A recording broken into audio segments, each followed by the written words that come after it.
Story 1. I've been working as a pharmacist for 8 years now, and I thought I'd seen everything.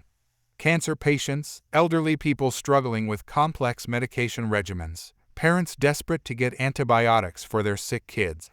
But nothing prepared me for what happened last Tuesday. I started working at this particular pharmacy 3 years ago, after my previous workplace closed down. It's located right next to the city's main oncology center, so we get a lot of cancer patients. I actually requested this position because my mom battled breast cancer for 2 years before she passed, and I wanted to help people going through what she went through. These patients often need specialized medications that require careful preparation and consultation.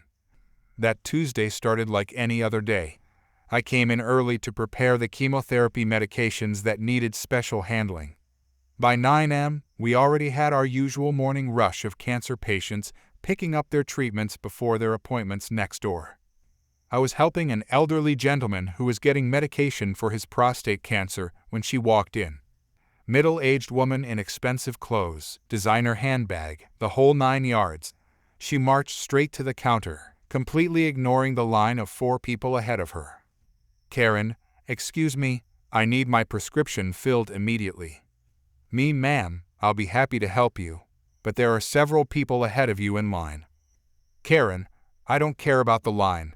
I have a migraine and I need my medication now." The elderly gentleman I was helping looked uncomfortable. He was holding his chemotherapy prescription, and I could see his hands shaking slightly. These medications can't wait. Patients have strict schedules they need to follow. Me, I understand migraines are painful, but I need to finish helping this gentleman first. His medication is time-sensitive. "Karen, time-sensitive? It's just cancer medication. My migraine is affecting my ability to work. Do you know how much money I make in an hour?" I felt my blood pressure rising. The elderly man looked embarrassed and started to step back. "Elderly gentleman, it's okay, I can wait." Me, "No sir, please don't worry. Ma'am, I'm going to ask you to wait in line like everyone else." That's when she completely lost it. "Karen, this is ridiculous. These people have nothing better to do than sit around all day. I have important meetings. I run a business." She turned to address the other patients in line, all of whom were clearly cancer patients based on their appearance and the fact they were carrying paperwork from the oncology center. "Karen, you people need to understand that some of us contribute to society. My headache is preventing me from making important business decisions that affect real people's jobs." A young woman in line, who was obviously going through chemotherapy based on her headscarf, started tearing up. An older woman put her arm around her. "Me, ma'am, I'm going to have to ask you to lower your voice and wait your turn, or I'll have to ask you to leave." "Karen, you can't ask me to leave. I'm a paying customer. These people get their medications paid for by insurance anyway." That's when I'd had enough. I picked up the phone and called my manager, who was in the back office. "Me, could you come to the front counter please? We have a situation." My manager appeared within seconds. She'd obviously heard the shouting. "Manager, what seems to be the problem?" Karen immediately put on this fake sweet voice. "Karen, finally, someone with authority. Your employee is refusing to serve me because I don't have cancer. I have a severe migraine and need my prescription filled before these people who are just here for routine medications." My manager looked at the line of cancer patients, then back at Karen. "Manager, ma'am, we serve customers in the order they arrive. Everyone here has medical needs that are important." "Karen, but my condition is affecting my work. These people don't even have jobs." The young woman with the headscarf spoke up quietly. "Young woman, I'm a teacher. I'm trying to finish the school year before I start intensive treatment."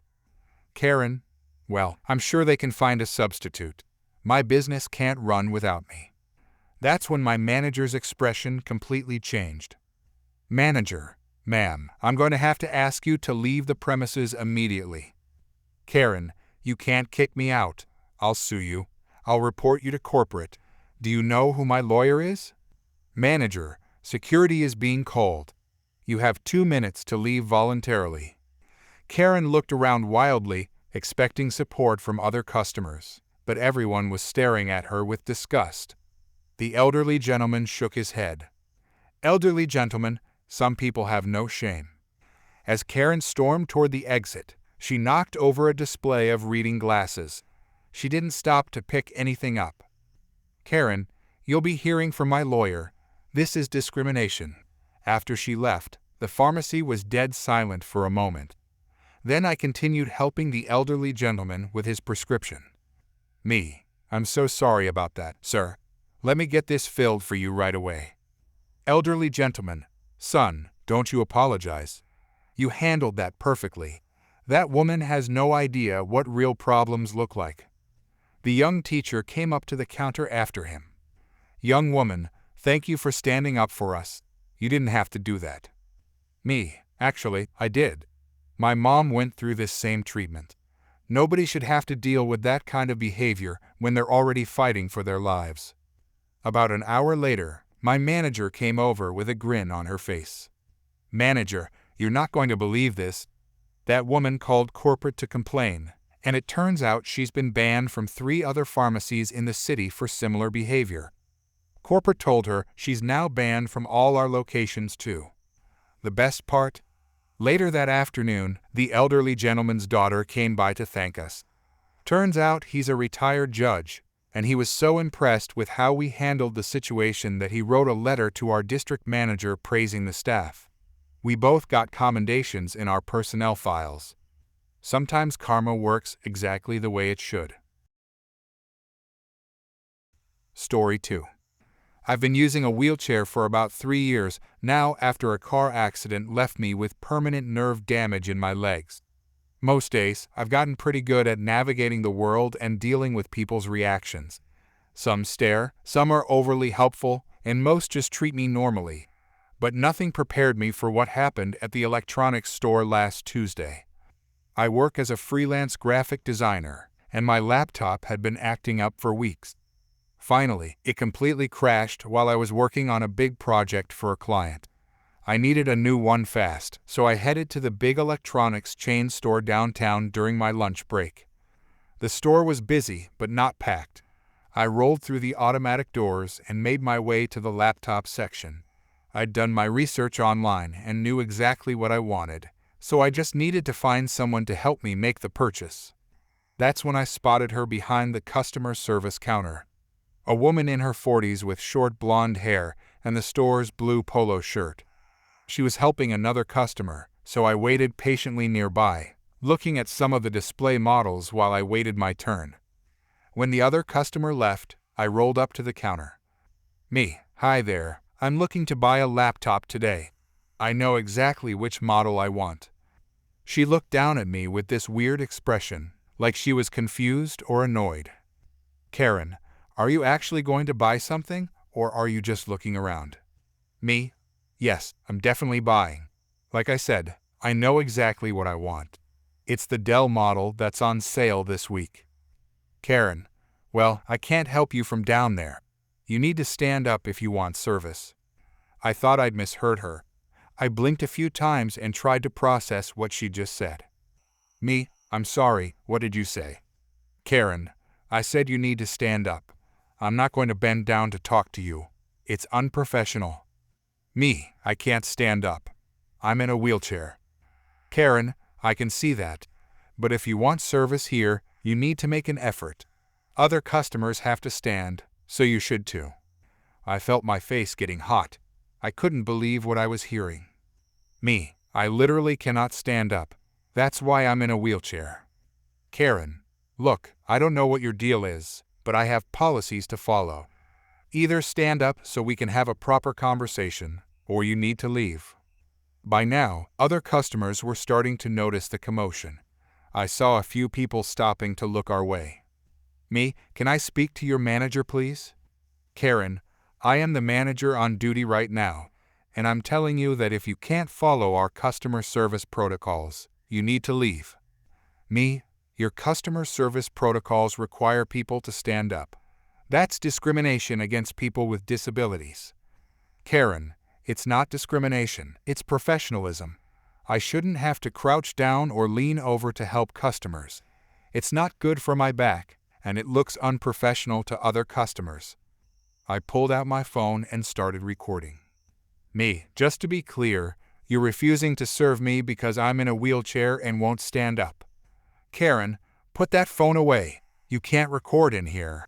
Me, actually, this is a public business, and you're discriminating against me based on my disability. I'm documenting this. Karen, security, we have a disruptive customer. A security guard came over, looking confused. Security guard, what's the problem here? Karen, this person is causing a scene and refuses to follow our customer service protocols. Me, she's refusing to serve me because I won't stand up. I'm in a wheelchair. The security guard looked back and forth between us, clearly uncomfortable. Security guard, ma'am, what exactly is the issue with serving this customer? Karen, I shouldn't have to bend down to help customers. It's unprofessional and against our standards. Security guard, I don't think that's actually a policy we have here. Just then, another employee came over. This one was younger, maybe in his 20s, wearing a manager badge. Manager, what's going on here? Karen, I was explaining our customer service standards to this customer. Manager, what standards are those exactly? Karen, that customers need to stand up to be served properly. The manager's eyes went wide. Manager, that's absolutely not our policy. Ma'am, I am so sorry about this. He turned to Karen. Manager, can I speak with you privately for a moment? They walked a few steps away, but I could still hear them talking in hushed tones. Karen was gesturing wildly, and the manager kept shaking his head. When they came back, Karen looked furious. Manager, I sincerely apologize for this incident. Let me personally help you find exactly what you're looking for. And of course, I'll be applying our employee discount to your purchase. Me, thank you. I appreciate that. Karen, this is ridiculous. I was just trying to maintain professional standards. Manager, please go to the back office. We'll discuss this later. Karen stomped off, muttering under her breath about how unfair everything was. The manager was incredibly helpful and apologetic. He found exactly the laptop I wanted, applied a significant discount, and even threw in a free case and mouse. The whole transaction took maybe 10 minutes. Manager, again, I'm really sorry about what happened. That behavior is completely unacceptable and doesn't represent our company values at all. Me, I appreciate you handling it so well. Will anything happen to her? Manager, I can't discuss personnel matters, but I can tell you that discrimination against customers with disabilities is grounds for immediate termination. As I was leaving with my new laptop, I saw Karen cleaning out her desk through the office window. The manager noticed me looking. Manager, she's no longer employed here. We have a zero-tolerance policy for discrimination. I found out later from a friend who works at the store that Karen had been written up multiple times for rude behavior toward customers, but this was the final straw. Apparently, she tried to argue that she was just being professional, but corporate didn't see it that way when they reviewed my recording. The whole thing was surreal. In 3 years of using a wheelchair, I'd never encountered anything quite that blatant. Most people are either helpful or just treat me normally. But Karen seemed to think that being in a wheelchair was some kind of choice I was making to inconvenience her specifically. The new laptop works great, by the way, and I got it for almost half price thanks to all the discounts the manager applied. Sometimes good things come out of bad situations. Story 3. 3 years ago, my wife and I bought our first house in what we thought was a quiet suburban neighborhood. It was a modest 2-story home with a decent backyard, perfect for our 2 kids to play in. The house came with a beautiful wooden privacy fence that separated our yard from our neighbors. The fence was a nice natural cedar color, nothing fancy, but it looked clean and well maintained. Our neighbor on the other side of that fence was Karen, the self-appointed queen of our homeowners association. She'd lived in the neighborhood for 15 years and acted like she owned every blade of grass on every lawn. Karen was one of those people who measured her neighbor's grass with a ruler and left passive-aggressive notes about holiday decorations staying up too long. For the first 2 years, we managed to avoid any major conflicts with Karen. Sure, she'd occasionally complain about our kids' toys being visible from the street or mention that our mailbox could use a fresh coat of paint, but nothing too serious. My wife and I just nodded politely and tried to stay out of her way. The trouble started last spring when I decided to stain our fence. The original cedar had begun to fade and look weathered, so I bought some high-quality wood stain in a warm gray color. It wasn't flashy or bright, just a neutral tone that would protect the wood and look clean. I spent an entire weekend carefully applying 2 coats to our side of the fence, making sure every board was properly covered. A few days after I finished the project, Karen knocked on our front door. She was wearing her usual scowl and had her arms crossed. "Karen, your fence color is completely inappropriate for this neighborhood." Me, "I'm sorry, what do you mean?" "Karen, that gray color is depressing. It makes the whole street look gloomy. We have standards in this community." Me, "It's just a neutral color. The fence looks much better than it did before." Karen, "Neutral colors are for people with no imagination. This neighborhood needs more life and vibrancy. That gray is bringing down everyone's property values." I tried to explain that I'd checked the Homeowners Association guidelines before choosing the stain, and gray was specifically listed as an approved color. Karen just huffed and walked away, muttering something about people these days having no sense of community spirit. I thought that was the end of it. I was wrong. 2 weeks later, I was getting ready for work when my wife called me to the backyard window. She had a strange look on her face. "Wife, you need to see this." I looked out at our fence, and I couldn't believe my eyes. The entire thing had been painted bright pink. Not a subtle rose color or a tasteful blush, we're talking hot, electric pink that looked like it belonged in a children's playground. Me? What the hell? I rushed outside to get a closer look. The paint was still slightly wet in some spots, which meant this had happened recently, probably during the night.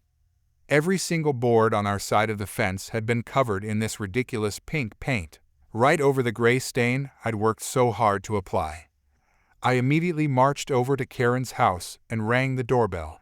She answered wearing a satisfied smile. "Me, did you paint our fence pink?" "Karen, I improved it. That depressing gray was affecting my mental health. Pink is a much more positive color. You should be thanking me for adding some joy to this dreary neighborhood." Me, "You can't just paint someone else's property. That's vandalism." Karen, "Technically, I only painted the side that faces my yard, so I was improving my own view. Besides, as the Homeowners Association president, I have a duty to maintain community standards." Me, "The Homeowners Association approved gray. I checked before I bought the stain." Karen, "Well, I'm changing that rule. Pink is much better for everyone's mood and property values." I was so angry I could barely speak. This woman had just destroyed hours of my work and thousands of dollars worth of fencing with her ridiculous paint job. Me, "You're going to pay to fix this, and you're going to do it immediately." Karen, "I don't think so. If you don't like it, you can take it up with the Homeowners Association board." Here's the thing, Karen didn't know I'm a lawyer. I specialize in property law and civil disputes. I'd been looking for a reason to take down her tyrannical rule over our neighborhood, and she just handed me the perfect case. The next morning, I filed a police report for vandalism and destruction of property. I also sent a certified letter to every member of the Homeowners Association board, outlining Karen's illegal actions and demanding her immediate removal from her position. Karen tried to fight back by calling an emergency Homeowners Association meeting to discuss the fence situation. She clearly expected the other board members to support her, but she'd miscalculated badly. Board Member 1. Karen, "You can't just paint someone else's property without permission." Karen, "I was trying to improve the neighborhood's appearance." Board Member 2. "By breaking multiple laws and violating our own guidelines." Karen, Sometimes leadership requires making tough decisions that not everyone understands at first. Let me make this simple for everyone. Karen committed vandalism, which is a misdemeanor in this state. She also violated the property rights clause in our homeowners association charter. I'm prepared to file both criminal charges and a civil lawsuit unless she agrees to restore my fence to its original condition and resign from the board immediately. The room went completely silent. Karen's face turned almost as pink as the paint she'd used on my fence. Karen, you can't do that. I'm the president. Actually, I can. I have photos, receipts for the original stain, and estimates for professional fence restoration. The total damages come to about $4,000, not including my legal fees. One by one, the other board members voted to remove Karen from her position and require her to pay for the fence repairs. She tried to argue and threaten everyone with various homeowners association violations, but nobody was intimidated anymore. Karen, this is ridiculous. I've been protecting this neighborhood's standards for 15 years. Board Member 3, by painting people's property without permission. That's not protecting standards, that's vandalism. 3 days later, a professional painting crew showed up at Karen's expense to strip the pink paint and properly restain the fence. They did an excellent job, and the fence looked better than ever. Karen moved out of the neighborhood 2 months later. She couldn't handle living somewhere she wasn't in charge, especially after word spread about the pink fence incident. The new neighbors who bought her house are lovely people who mind their own business and respect other people's property. Sometimes I walk past my fence and smile, remembering how Karen's entitled attitude finally caught up with her. She thought being homeowners association president gave her the right to do whatever she wanted. But she learned the hard way that property rights and common decency still matter, even in suburbia. Story 4. I work as a flight attendant for a major international airline. I've been doing this job for 8 years now, and I thought I'd seen every type of difficult passenger. Boy, was I wrong. This story happened on a flight from London to New York last month. I'd been working international routes for 3 years at that point, and I genuinely loved helping passengers from different countries. Most people are polite and understanding when you explain safety procedures, even if there's a language barrier. The flight was completely booked.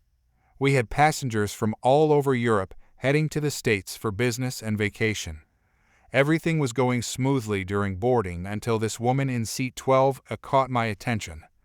She was probably in her 50s, dressed in expensive clothes, and talking very loudly on her phone. She had this attitude like she owned the plane. When I walked by during my safety check, she was still on her call, completely ignoring the announcements. The captain had just announced that all electronic devices needed to be switched to airplane mode, and passengers should prepare for departure.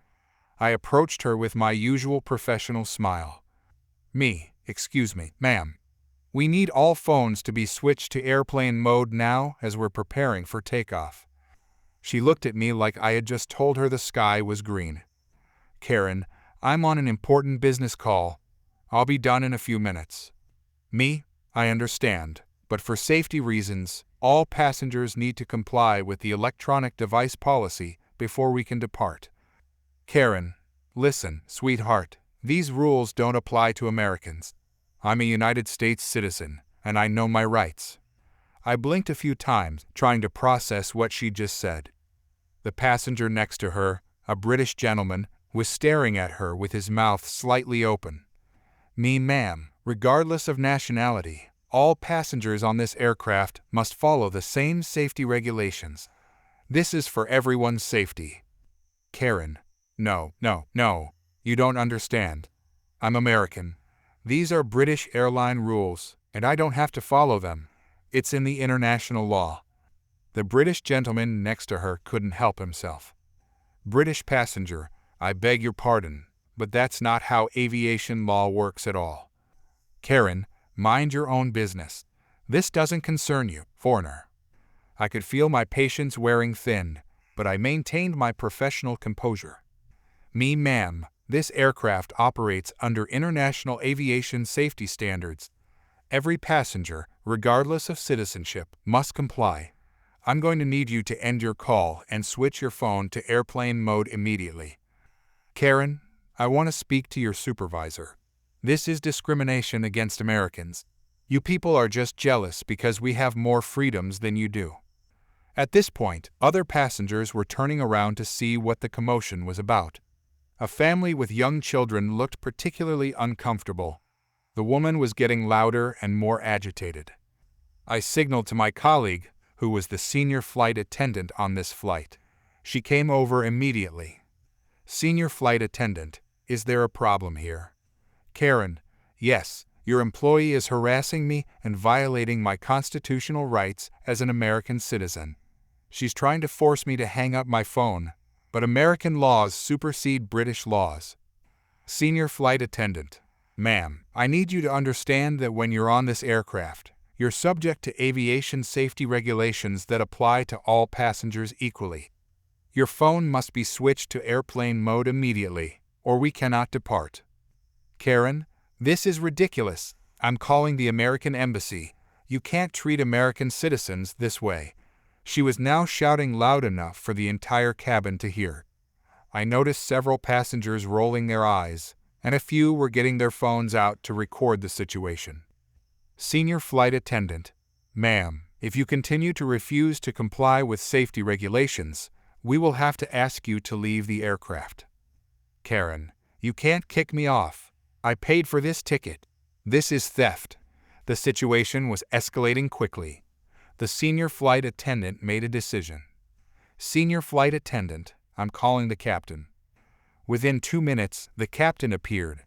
He was a distinguished British man with over 20 years of flying experience. He approached Karen with calm authority. Captain, ma'am, I'm the captain of this aircraft. I understand there's an issue with complying with our safety procedures. Karen, finally, someone with authority. Your staff is discriminating against me because I'm American. They're trying to force me to follow rules that don't apply to me. Captain, I need to be very clear with you. On this aircraft, I am the ultimate authority. Aviation safety regulations apply to every single person on board, regardless of nationality.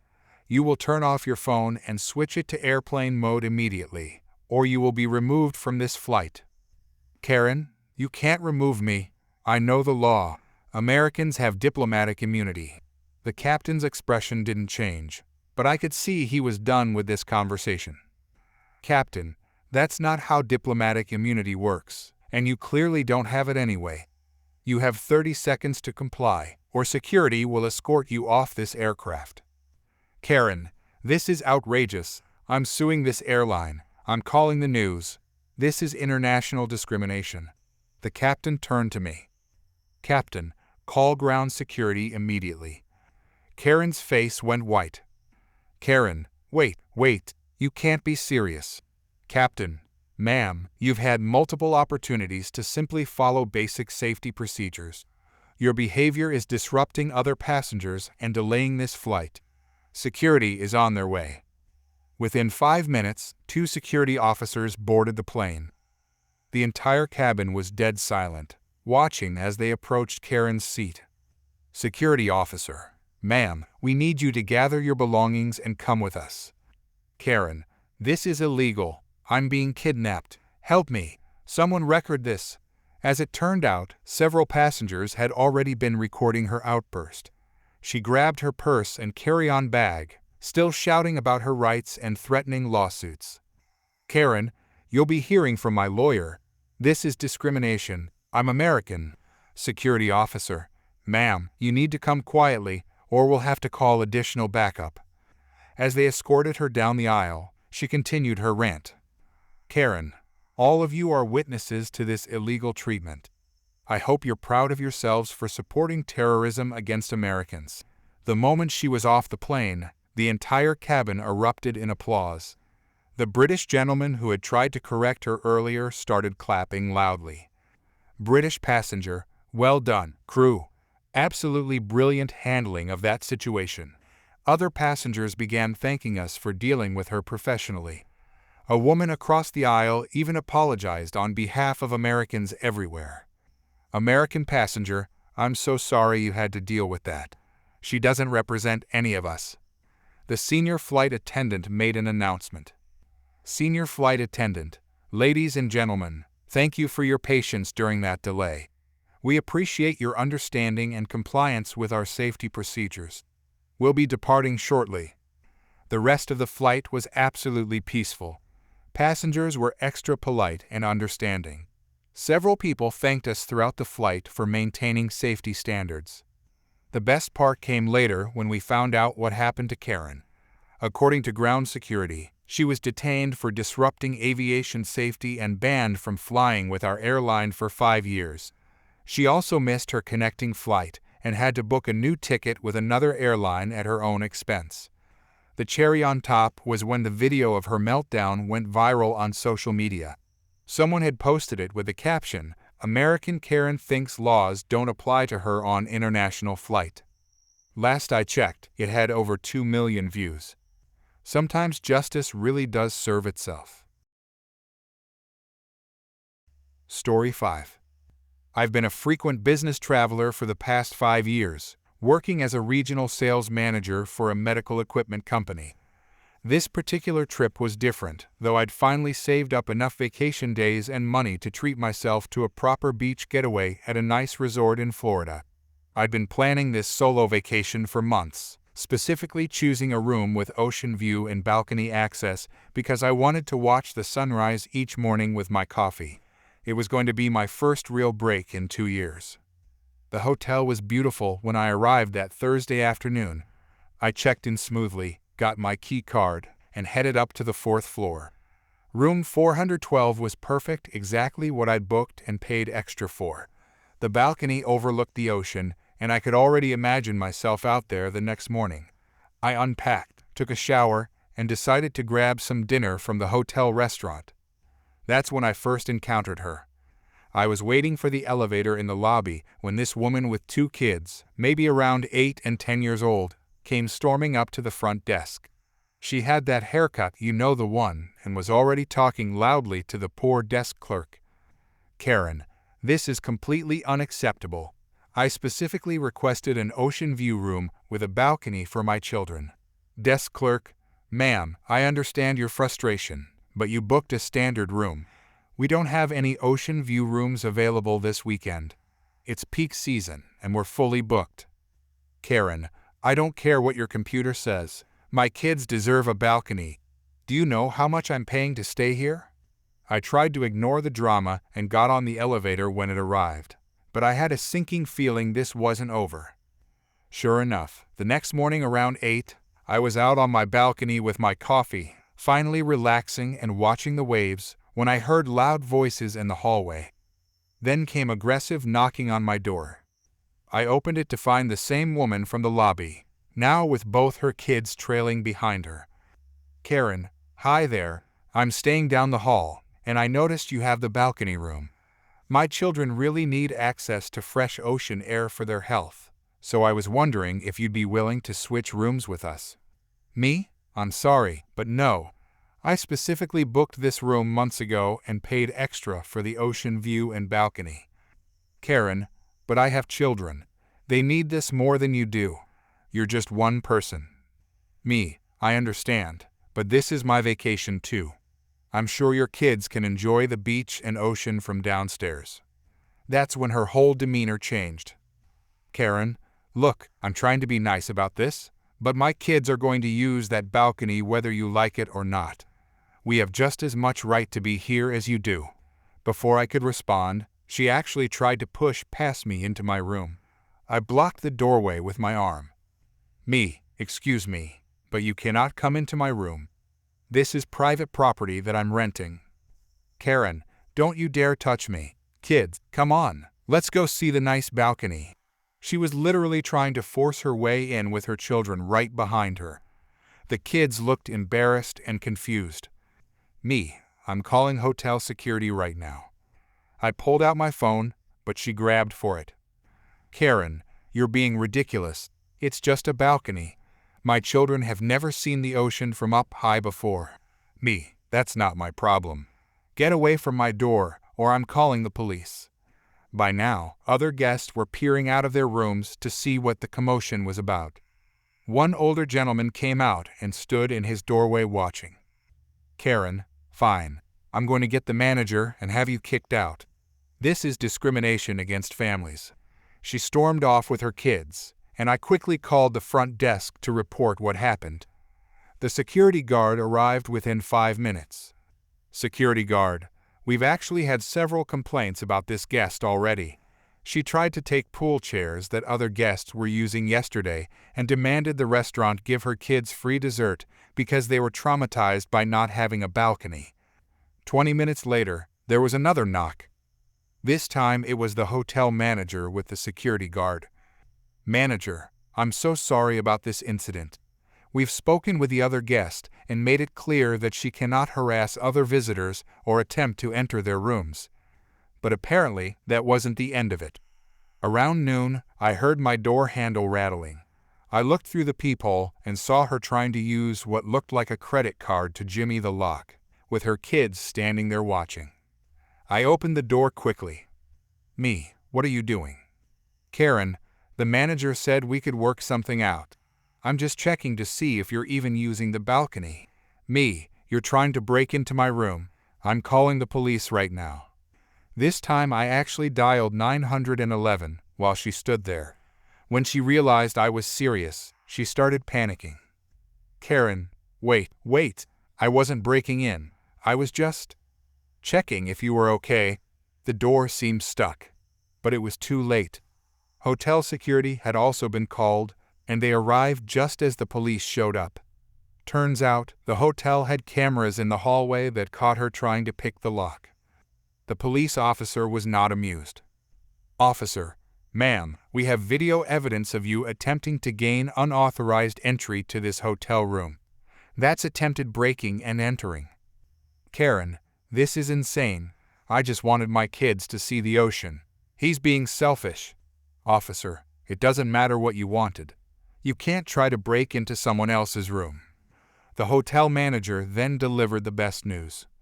"Manager, ma'am, due to multiple complaints from guests and staff, and now this incident with the police, we're going to have to ask you to leave the hotel immediately. We'll refund your remaining nights, but you need to pack and check out within the hour."